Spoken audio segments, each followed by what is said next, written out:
I am Dan Rafael. I am the owner and publisher of the Fight Freaks Unite Substack boxing newsletter.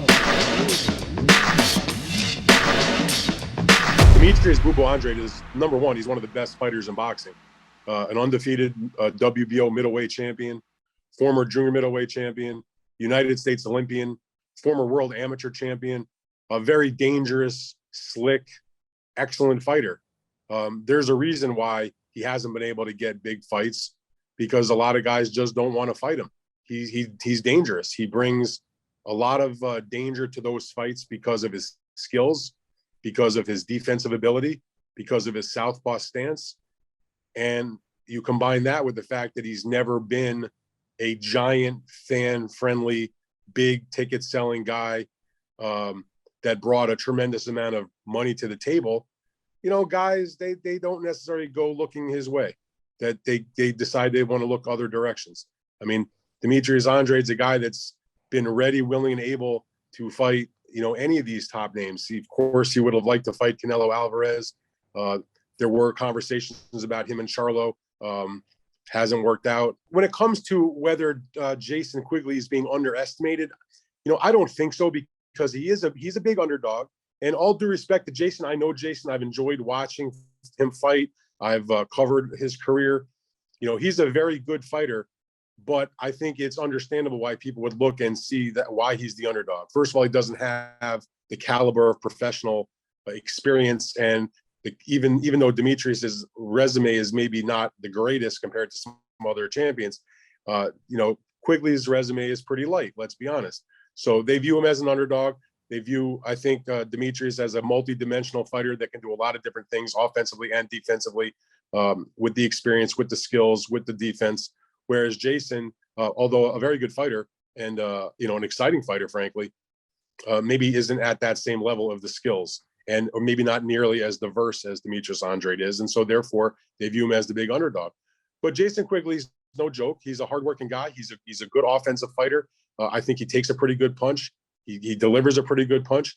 He just doesn't have those big wins to make people perk up and say, wow, this guy is a real true threat to an undefeated middleweight champion. I think that Quigley's best chance to win against Andrade is to try to employ the same kinds of things that other guys have been unsuccessful doing, which is you have to get to him, number one. You're not going to outbox Demetrius Andrade. If Jason Quigley is going into this fight thinking, I'm going to be slick, I'm going to win on points, I'm going to juke and jive, and I'm going to make him miss and make him pay, I just don't see that being his game. It's just not what he does best. He needs to get in his kitchen, as they say, get in his chest, bang away to the body. He's not a young guy. Hope he slowed down. There's no secret that Demetrius has, between fights, often put on a lot of weight. The weight cutting process for him is difficult. So if that has slowed him down a little bit, that would work, and certainly to Jason's favor. I think, to be honest, for Quigley to win, he's got to be at his very best, make sure that he's locked and loaded with his, punches and ready to be in a good battle and take it to the guy.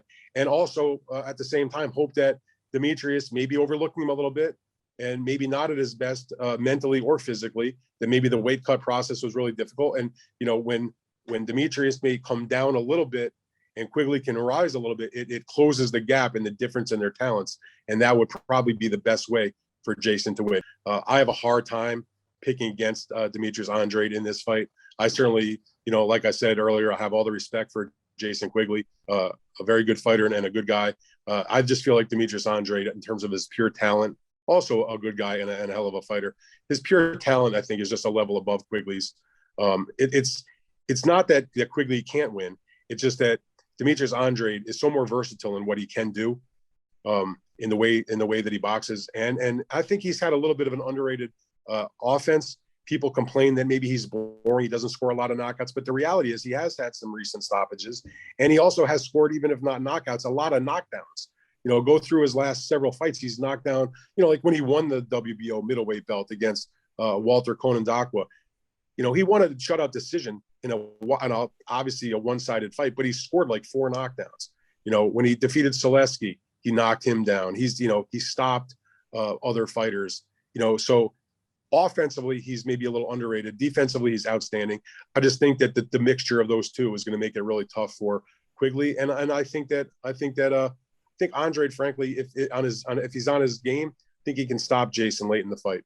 My prediction is Andrade will win. I'll say on a late stoppage.